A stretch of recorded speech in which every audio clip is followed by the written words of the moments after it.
Okay, we are coming to you with the latest market stats here in the Low Country of South Carolina. It's actually been a very impressive October compared to October of last year. So check out the stats.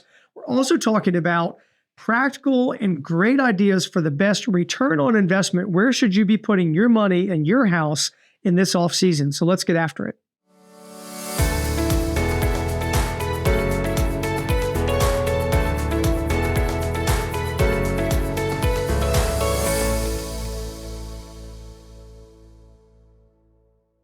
Okay, Chris, so here we are. We're in mid-November, pushing towards the end of this month and reflecting on October data.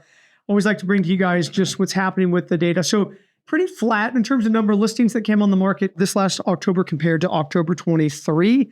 But pending sales were up 22% in October compared to last October. So a nice big uptick.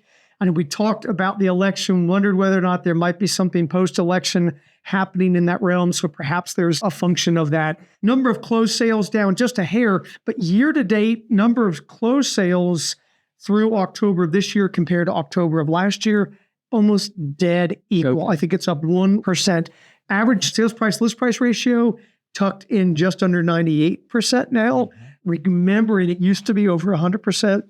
And now we're at like a 4-month supply of inventory. And last time we talked about whether we're in a balanced market, seller's market, a buyer's market, 4-month supply is right in that sweet spot between a 3 and a 6-month supply of inventory that is a balanced market. But we know there's pixelization. We know there's different marketplaces out there. They're experiencing different kind of upticks on. So a pretty good report on stats through October.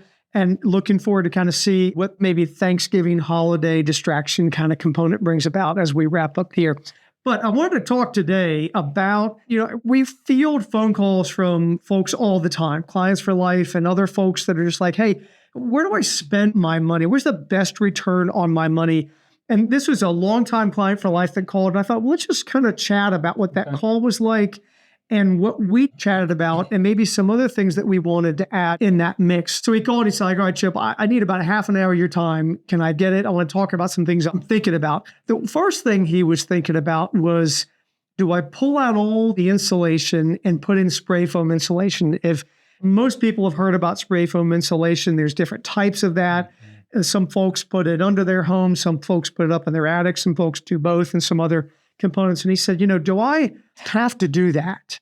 This is like a 1970s house. Do I have to do that to resell my property? I said, my general sense is, I would like to get your input on this too, is you don't have to do it in order to be competitive in the market, because not all homes have spray foam. We haven't come to that point where it's a tipping point where everything pretty much has it. But buyers appreciate it. They appreciate the energy efficiency of it. Mm-hmm. They appreciate the comfort of the house. They see it as a legitimate investment that has been made in the property. And so I think there is always going to be appreciation, acknowledgement of those dollars spent. Anything else from your perspective on spray foam or benefits? Who's been up in the attic and it's 100 degrees? I mean, it's hot. And so the efficiency of not having that encapsulated attic, especially, is apparent. And, and you've got mechanical systems up there a lot of times. Mm-hmm. You've got electrical, you've got plumbing, you've got air handlers, you've got water heaters, which we'll talk about. But all that stuff's up there. And when it's sitting in 100 degrees, it's different than when it's sitting in 80 degrees. Super smart. And one of the things we talked about was it cleaning up the space. We walk into attics that have got good accessible space. And when it's been spray foamed, everything's been pulled out of there. If it was redone, if it's not newer construction, it's just clean. You don't have the fiber and stuff like that that you find in the other insulation. It's better for storage. A lot of people like to put stuff up in their attic too. So you talked about mechanicals. Let's kick that around. I was really intrigued because you'd had an experience recently that had to do with something that I think we all kind of take for granted, which is just a mundane item in a household, which is a bathroom ventilation fan. We all recognize sort of the benefit and the function of that, but you had a recent experience that led to your wanting to share folks about that being a pretty good return on investment item too. Well, we're in a bunch of houses all the time. And how many times do people actually look up at their venting on the ceiling? Very rarely. In fact, but when you do, how many people out there, and I mean, you have mildew, you have rust, you have condensation, all of that. And you don't pay attention to it. And you think, oh gosh, I got to get the ceiling painted. I got to do this. I got to do that. And I've always been just wondering what causes that, because we're in so many houses and we see that. We see the mildew all the time. And buyers don't like seeing that. Inspectors like pointing it out. For sure. And so what's kind of gotten the root cause of it? And we had some theories going back and forth about it until it happened at my house. And then all of a sudden I got somebody that actually knew what they were talking about that came in and gave me an assessment. And it was our electrician. And he said, my house is about 20 years old. And he said, after that amount of time, all the dust starts to accumulate in those mechanical motors and the fans and stuff. And then it doesn't work correctly. The flaps might get stuck in an open position. Right. And so that's allowing for humid air to come into the bathroom and hit cold metal, which creates water, which creates mildew. Yeah. So I said, okay, let's change out those fans. And he pulled those fans out of my ceiling. And they were caked. I don't know how they actually worked. Right. So if you've got older fans, let's just call it over 15 years, be proactive. Just swap them out. And you will be surprised at what you're taking out of your ceiling. Ballpark cost on that. What's one of those units cost? A couple $100. Okay. Pull it out, square it away. And we see it all the time. That's a new add-on to our advice with folks, because before it was like, hey, well, you probably need to have that ceiling treated and that sort of thing, but that's not really fixing the problem. Right. So I love that idea. Other mechanical components, we were talking about this too, is as we come into the off season, whether it's a rental property or whether or not it's just a lower time of use, it's certainly the cooler time of year. Yes. I don't know if you've been through this, but sometimes we run into people, it's like in the middle of the summer, that's when they got to replace the air conditioning Everybody's system. had that happen. Right. And so you're under the gun, you're kind of being leveraged, right? Because you're very uncomfortable. Yeah. And it's going to be expensive. So if anybody's under a preventative care, you've got an HVAC company that's telling this is probably getting towards the end of its useful life. What a great time to think about the replacement in the off season. You've got more time, less urgency, maybe better pricing, maybe better availability of contractors to knock that out. So something I think for folks to consider. I think that's great advice this time of year. And the other thing that you might be able to do, it affords you the time, is to get multiple contractors involved. Get a couple estimates. If you do have a service contract, you'll probably get a discount by using the folks that you have a service contract for sure. So that would be where I start.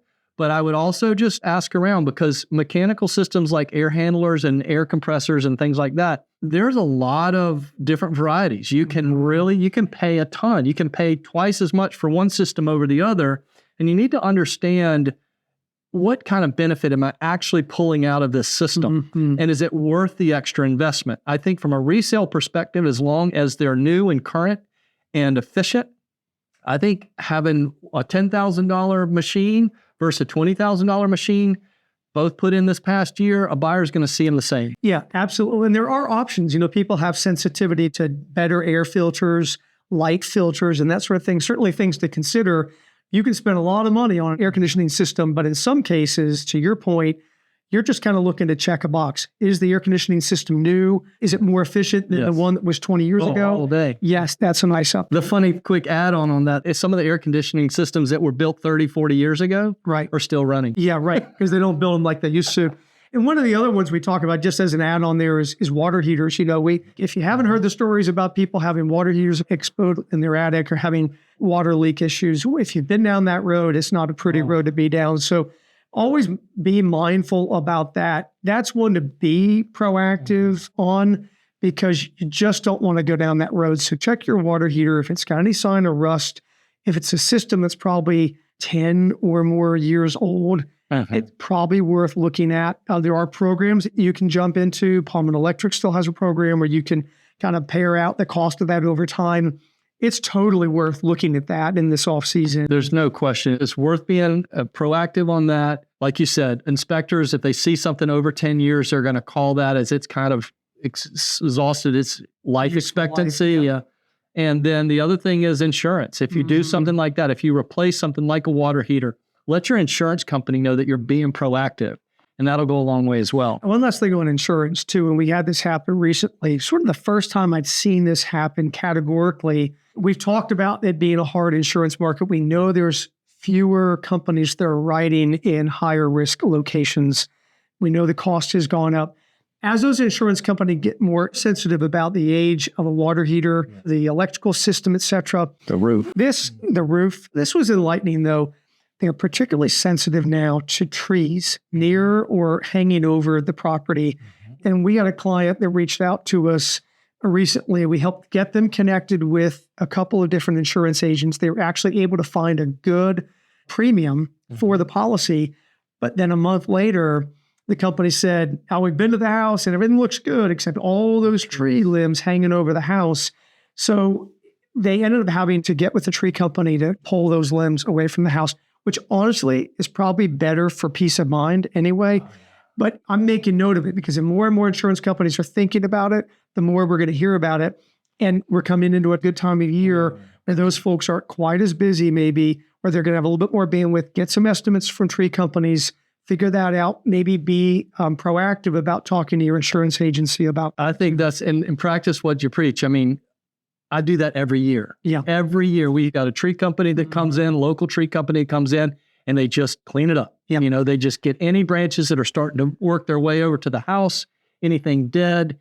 And if you're on a good maintenance program like that, it's not that expensive, but it avoids those situations and those scenarios. And again, you're being proactive with your insurance company and keep them in the loop. And even if your insurance company doesn't say boo about that, the home inspector at some point will say something about that. So there's food for thought. You know, we always invite folks to reach out to us and say, "Hey, where should I put the money? Is this a good idea?